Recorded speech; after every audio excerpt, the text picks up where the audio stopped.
our lives to give that much, Dave? Actually, a lot of people ask me this question. I sound like the director now in the front. But it wasn't actually a big question for me. I just thought, well, this part would be really funny if you start singing, and that's how it all started. I mean, turning it into a musical. Also, a lot of the stuff that is discussed in the film can get pretty serious if we go drama, or all dialogue. Going musical helps to show that it's I want to take this a little lightly, just have fun, and so so we don't get too sensitive responses. Yeah. Also, the other thing is, I noticed that a lot of commercial films anyway, they have musical montages somewhere in the film, some two or three, and I say if they can do musical montages, why don't I just let them sing instead, and put more things into the scene. Hi, it's quite unusual to have sort of this kind of cynical heroine, like a very pure-hearted young hero. Sorry, do you want to ask me? It's quite unusual to have, a very cynical heroine and like a very pure-hearted young hero. Why did you decide to go for that setup?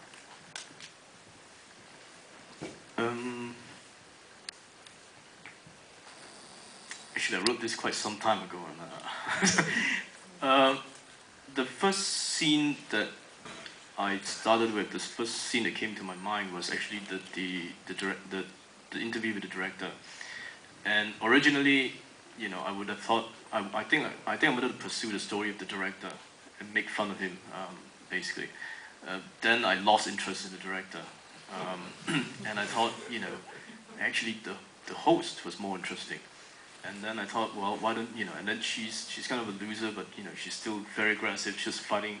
I thought that made her a much more interesting character, and I was able to let her do things and say things that that we wouldn't, I wouldn't otherwise give a lead character. And then and it's nicer to see a guy who's like being bullied and a real loser, rather than the other way around. Yeah. And then he's such a loser. No, he's a really sweet guy. That's why it works so well. Yeah. Sorry. By the way, this guy is our DP here, who's actually holding a small camera today, but he's very shy, he's hiding it. Yeah. Any questions for the actors?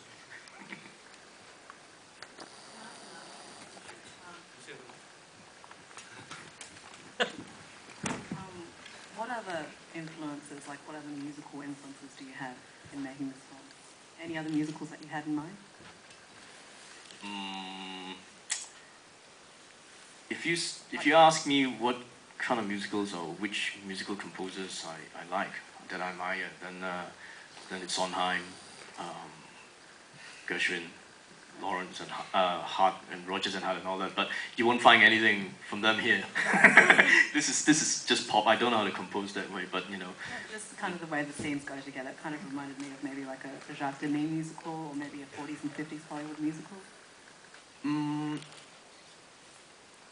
Actually, I think the closest influence, the closest kind of film to this would be a Monty Python film, where they just start singing, and completely senseless, and then it's like the accountant song.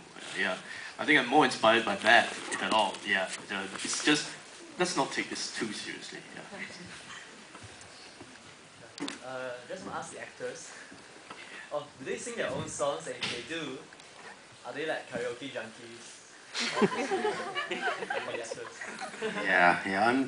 I'm not really very well welcomed in my local karaoke place. But yeah, they're our own voices. We worked hard I worked hard to get my voice sounding like that. Jerrica's pretty good to start with. Yeah, he's awesome, to be honest with you. Very good. So yeah, I'll pass you over. So. Yeah, we sing our own songs, and it was very good working on a film, and to actually have the experience of recording in the studio, and having your director you know, raising the pitch every week or so. So, yeah, octave. Yeah, but we have fun, and the melodies are really catchy and nice, and it kind of sinks into us. So that was really good working with the songs. And Suhong is a professional singer, so he's really good. No, I'm not going to sing right now. No, it was great fun learning the lyrics and working with the rest of the guys and the musicians. So it was quite moving, at least the song that I had to do. So, yeah.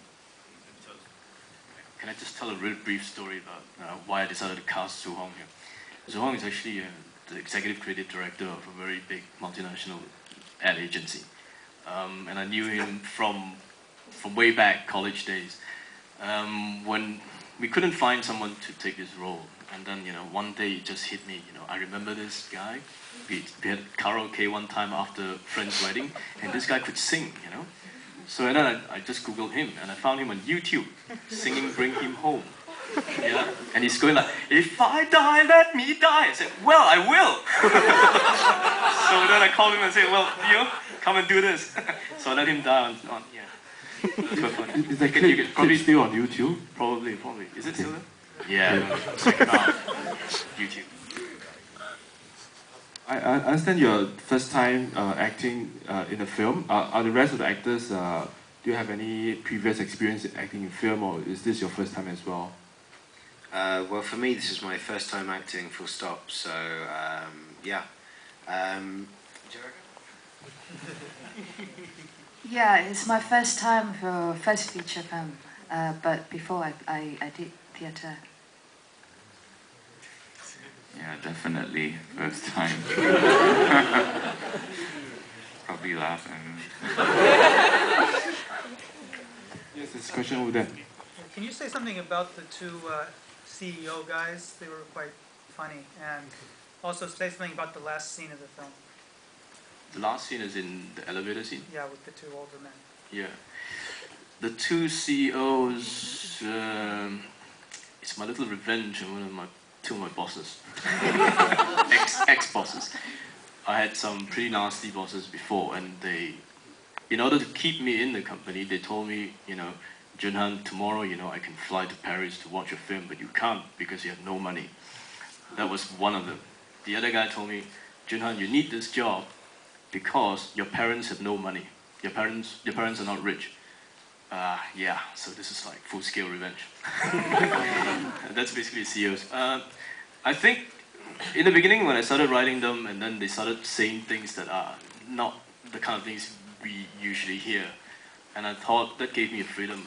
Just taking that constraint away, that gave me the freedom to get them really nasty and mean and rude. And I had so much fun that I just kept them going. The elevator scene at the end is obviously a reflection of the elevator scene at the beginning. To me, this film is about me selling out, Joon selling out. So in the beginning, I'm an art filmmaker, pretentious, win small award in tiny Christian Dungeon Bush House. And then gradually, I don't know, if you look at the film carefully, not that you would bother, but it starts off pretty indie, artsy, handheld camera and stuff like that, very bad editing, even though some of it is unintentional. Mixed color temperatures and stuff, and then gradually, the camera work becomes slightly steadier and smoother, and we start putting in cranes and tracks and stuff. So the extremes are the elevator scene at the beginning, shot on mini TV, and then the elevator scene at the end, where the heroes have become corporate people. So basically, instead of championing, the ordinary people who live basically downstairs from me, I'm now making a film and championing, the lead characters in my film have become, CEOs of a big multinational corporation, and I've gone slick, at the end. So yeah, that's me just scolding myself. So that's the elevator scene for me. Yeah. I shouldn't explain so much, right?